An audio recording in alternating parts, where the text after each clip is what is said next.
same time, being an Asian American actor, there's a set of challenges that you have to initially face. So I was wondering for each of you, and maybe for Steve, not just acting, but also directing or producing projects, what were some of the initial challenges that you faced, and also on the flip side, what do you feel have been some strides made, or have opportunities grown, like Garrett was mentioning, or sort of the work that still needs to be done?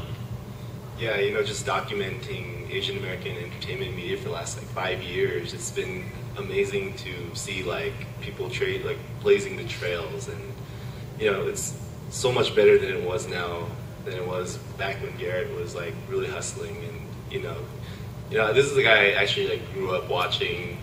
Obviously, it was emotional, man. Like, they get to see this guy, like, you know, this was him, man. Like, I can't believe I'm here, man. Like, it's weird. It's weird. Like, it's weird, man. I'm getting emotional. Sunglasses are on right now,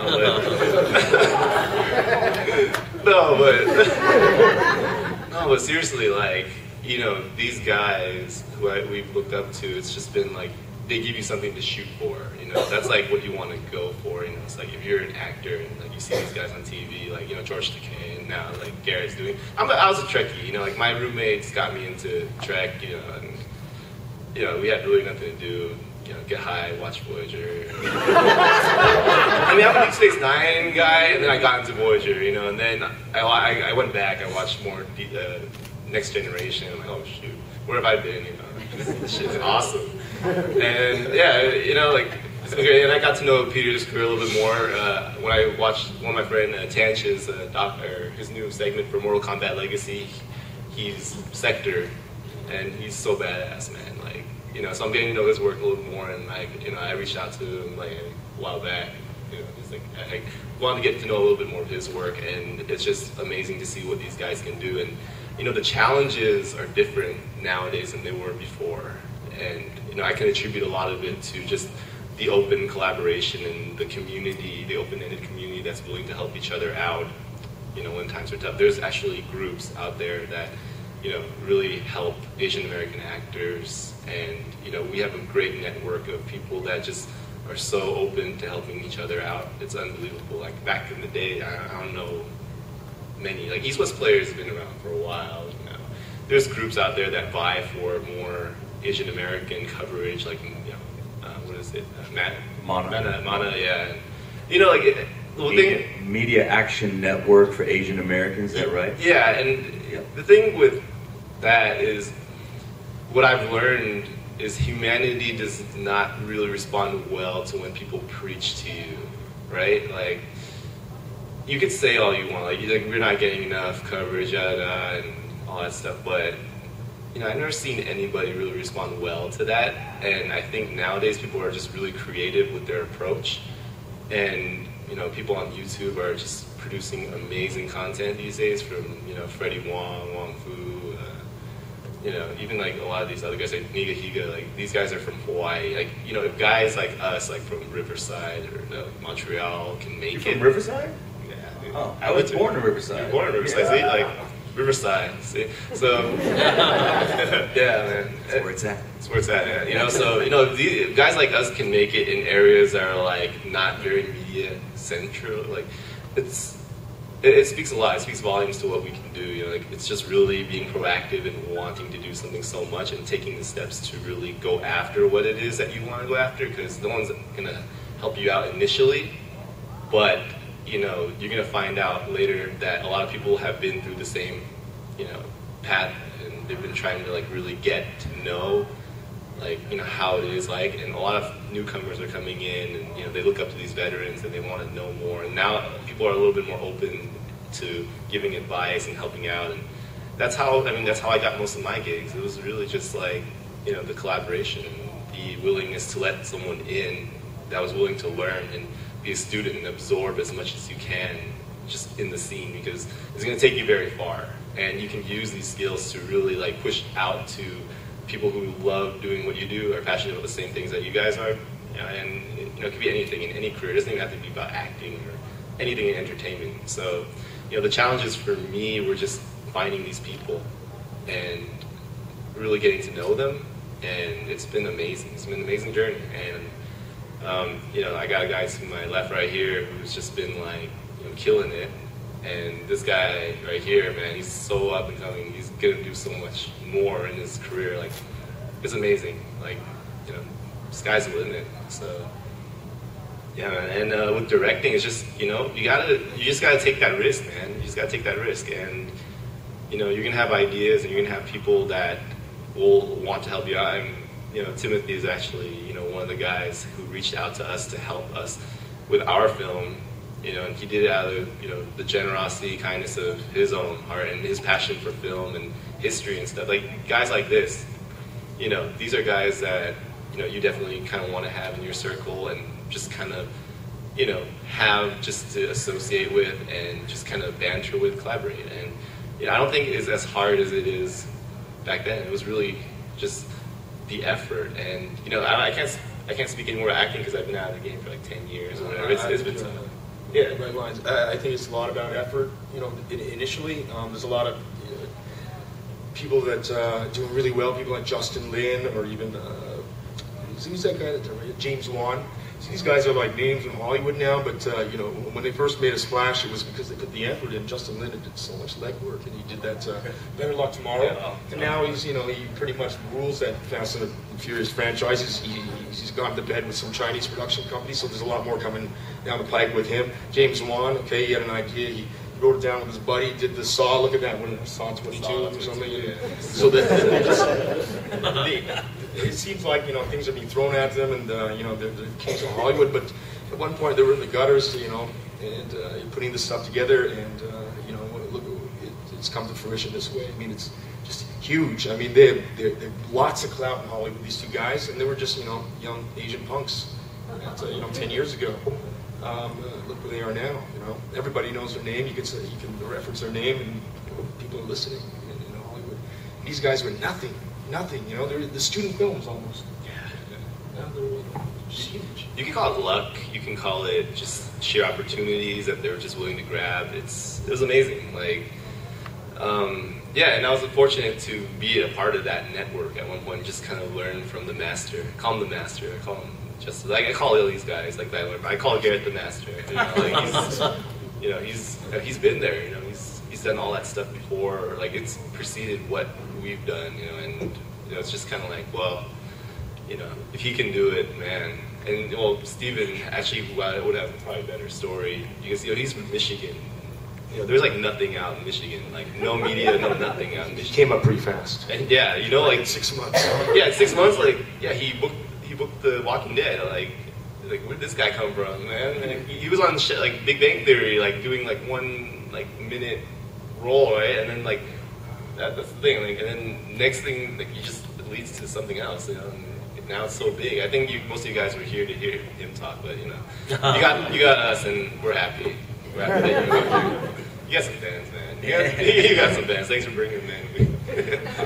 Thanks for the props there. It's interesting because while I was working on Voyager, and even afterwards, I never really thought of myself as a role model or this or that, but a lot of people have come up to me, Asian and non-Asian, saying, wow, I really look up to what you've done. And I remember I was at an Asian American Awards show in Los Angeles, and Daniel Day Kim, who is now on Hawaii Five-0, and he did Lost, you know, but he did an episode of Voyager where he was guest starring on Voyager, as he was on this planet where 1 minute of our time was 3 months of their time, you know. So he was this astronaut that came up to our ship, and well, one funny thing is the suit, his spacesuit was an orange sort of NASA-looking astronaut suit that he was wearing, but the way Wardrobe constructed this suit to puff out, right at his crotch was this one beam, of which when he walked, it would move right. So I called him up and I said, Daniel, dude, it looks like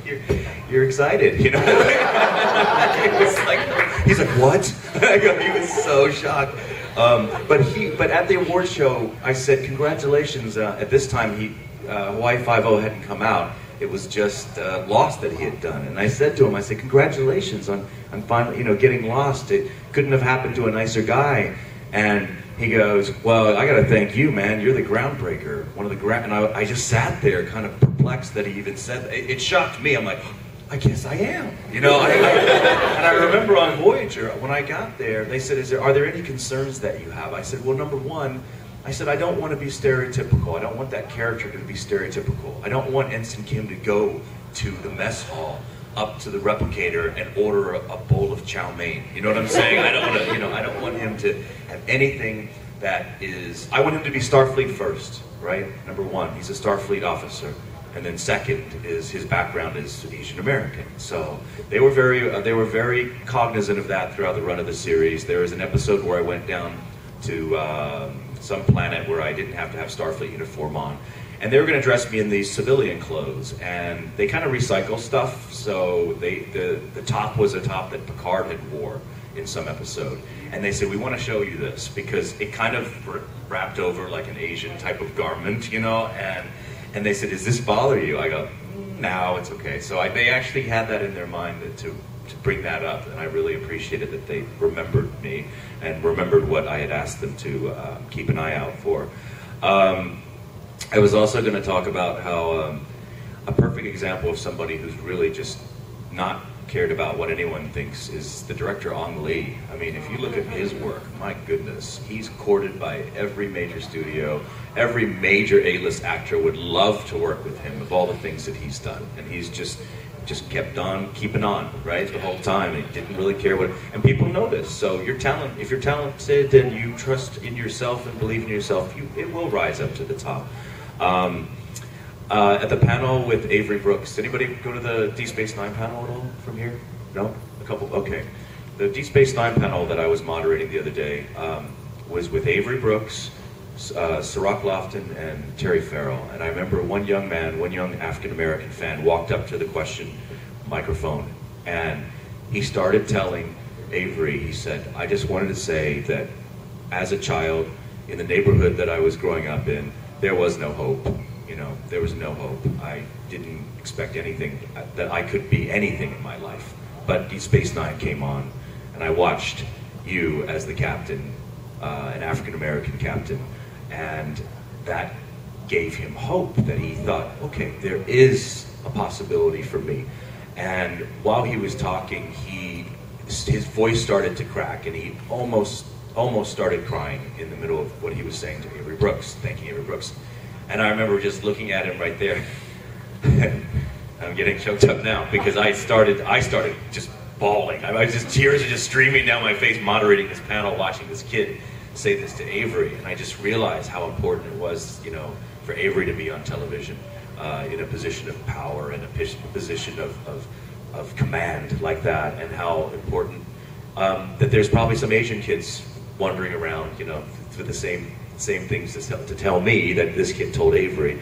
And my whole motivation really was, after growing up in Memphis, Tennessee, and being picked on almost every day of my life, racial epithets thrown at me, I wanted to play a non-stereotypical role. That was my whole goal, because I thought if I could play one awesome non-stereotypical role, I saved some 12-year-old Asian kid in Memphis from getting called names, maybe, And it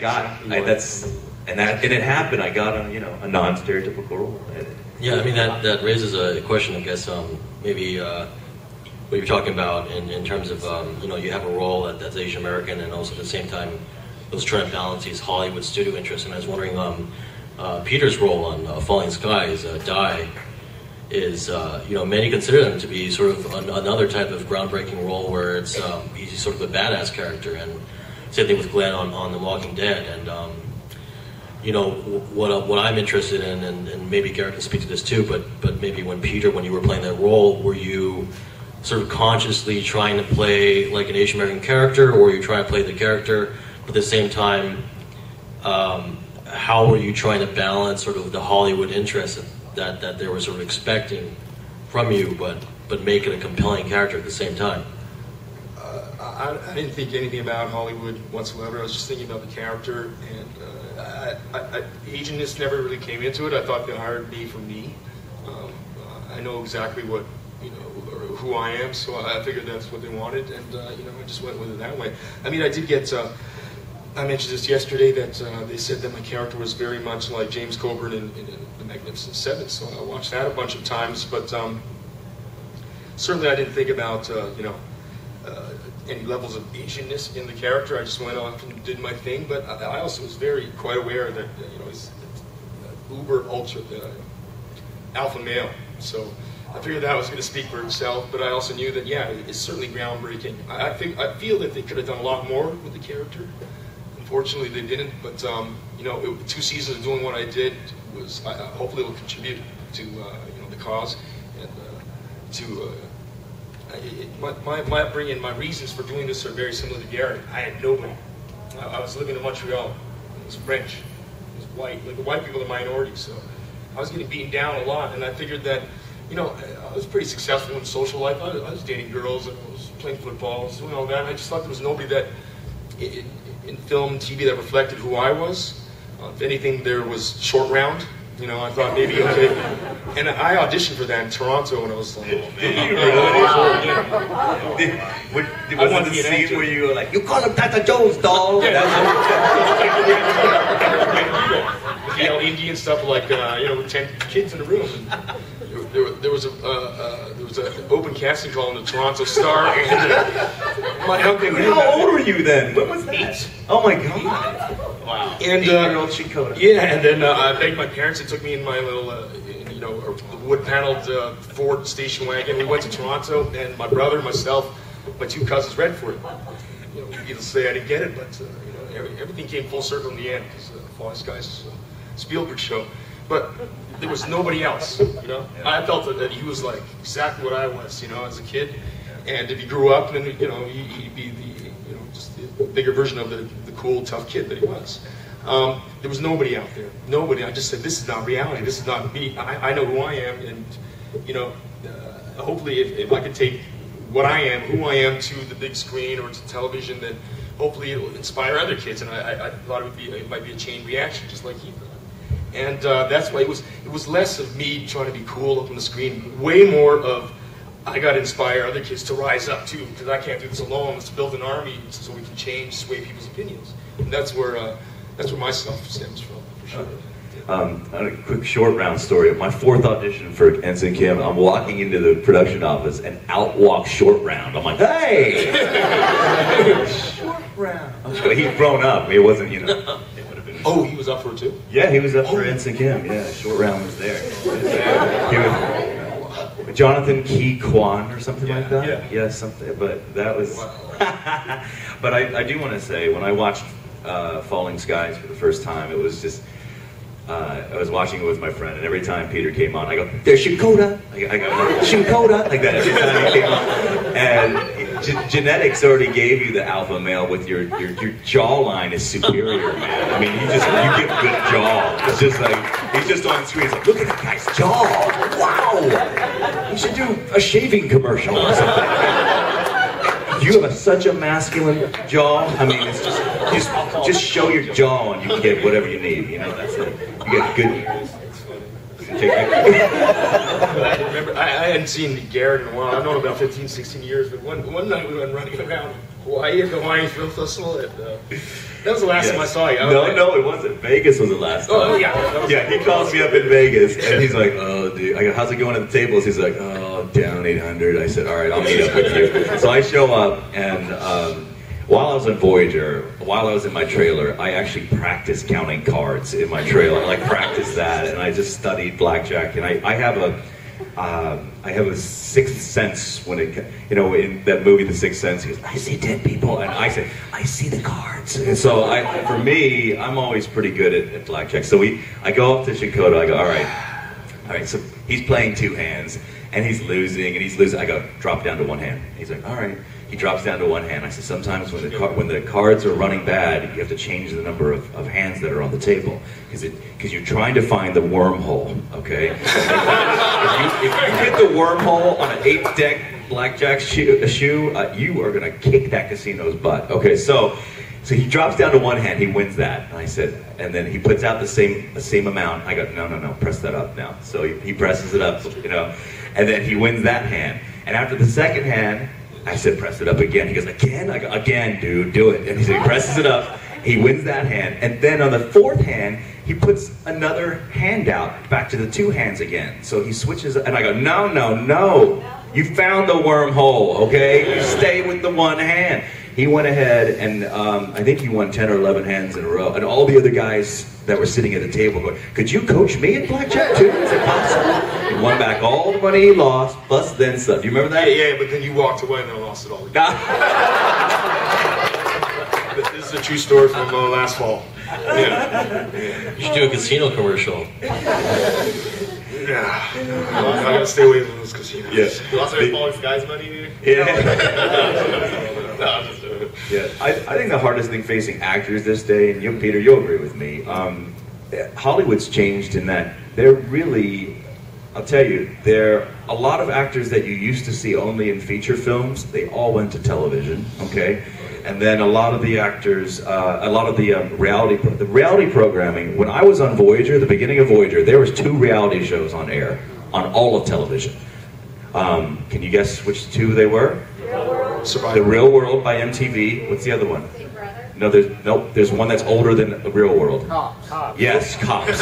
Which was actually an idea that was started by an Asian American television executive. He started the whole, reality. I got to kick his butt for that. So, but that changed everything. Because if you look at it, when Voyager ended, it went from 2 reality shows at the beginning of Voyager in 1994 to 2001, the end of Voyager. 55% of all television was reality. So there's this huge squeeze from reality programming on one side and all these feature film actors coming into television. So the actual amount of opportunity for any actor, whether Asian or not, is just completely it's way less than it was in the old days, Would you say that they're more educated nowadays in the culture? Have they kind of like adopted, sort of like embraced a little bit of the mainstream, like in Asian American media, or is it kind of like we still need some more work to do? I think we always need some more work to do, definitely. But we definitely see progress. At one point I kept saying it was 1 step forward, a step and a half back at times, right? But I think that there's definitely more work to be done. But it's nice to see what we've seen already. What's the Korean, who's the guy that did who's the Korean actor who was the model before? What's his name? G.I. Joe. Daniel Henney? No. He was in James Bond as the bad guy. Oh, Rick Yune. Rick and Carl Okay, Yune. the last time I was on a Asian Americans in Entertainment panel, it was in Los Angeles, and Rick Yune was there, right? And somebody in the audience goes, yeah, Rick, so can you tell us what you think that the future of Asian Americans, in Hollywood is? Just give us a brief, synopsis of what you think. And Rick goes, I don't know about Asian American this, Asian American that, because I was raised in an all-black neighborhood in Philly.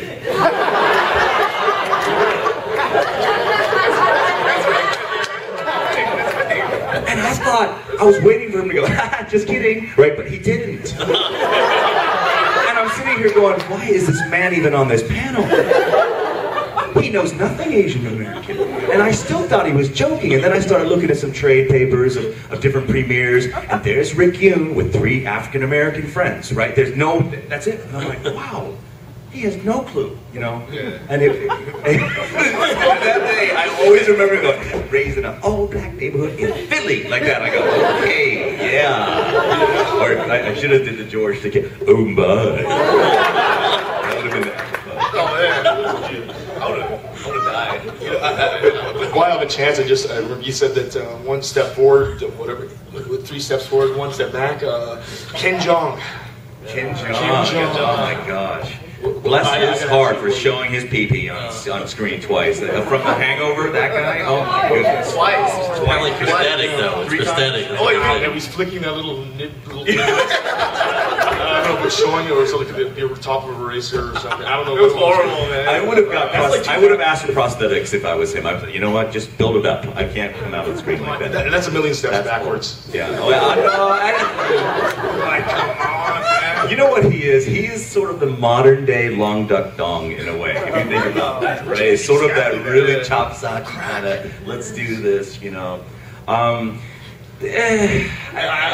personally, I'm asking you again. I want to know what you think about that. Well, I just, if he didn't take it, someone else would have taken that role. That's the problem, right? There's always some other guy going, oh, I'll do that, You would have sucked. You did it so well. Yeah, You know what I mean? yeah. Yeah, but at least, I mean, he... it's a tough call, because part of me is like, why did you do that? And the other part is such me an like... amazing actor. Yeah, and he's a very funny guy. I mean, he's done some incredible. stuff without an accent Also, also, you know, where he's very funny. Jill Kim's a comedy. Yeah. So I mean, I'm okay with some of the things he's done. I'm not okay with some of the other. That's pretty much it. Yeah. But somebody will take it. No, somebody will totally. take that role, which sucks. But Completely. I don't think that role would ever come my way, anyways. You know. And Ian Anthony No, Dale. because your jaw is too good. Okay? I mean, that jawline, they'd be like, nah, you can't play that role in Hangover. There's no way they would cast you for that. So, yeah. Ian Anthony Dale. What? Ian Anthony Dale, he was in that. I don't think he had a line, but he was one of the bodyguards in The Hangover, and he's doing really well. Is he? I don't even know this. You don't guy. know Ian No. Anthony Dale? Oh, He's Asian. Yeah. He was. But he's half Asian from Chicago. Okay. A handsome man, but a good friend of mine and a very good actor, and he just landed something on TNT called Murder in the First with Tay Diggs and Kathleen Robertson. But he's also Scorpion in Mortal Kombat. And is Joel De La Fuente still out there? Is he? Don't know. You guys remember Joel De La Fuente? He did a sci-fi series called. Oh God! Why am I blanking on that? Joel De La Fuente. What? Space Above and Beyond. Space Above and Beyond. Do you guys remember that show? No? Okay. That's the season 2 of Fox. Well, Yeah, I get like it, but it was still cool though. I remember seeing Yeah, I it, do and remember his that. character name was my last name. Okay, my last name is W-A-N-G, but I pronounce it the correct way, which is Wang. W-A-N-G denotes Central and Northern China. W-O-N-G is Southern China. So W-A-N-G, W-A-N-G, Wang. So his character is W-A-N-G. And the whole time, everyone's going, hey, Wang, Wang, Wang, Wang. So I called him up. I go, yo, Joel, like that. Tell everyone to say Wang to me. I said, oh, I'm sorry, I didn't know. I go, I know, you're Filipino, you don't know. So. And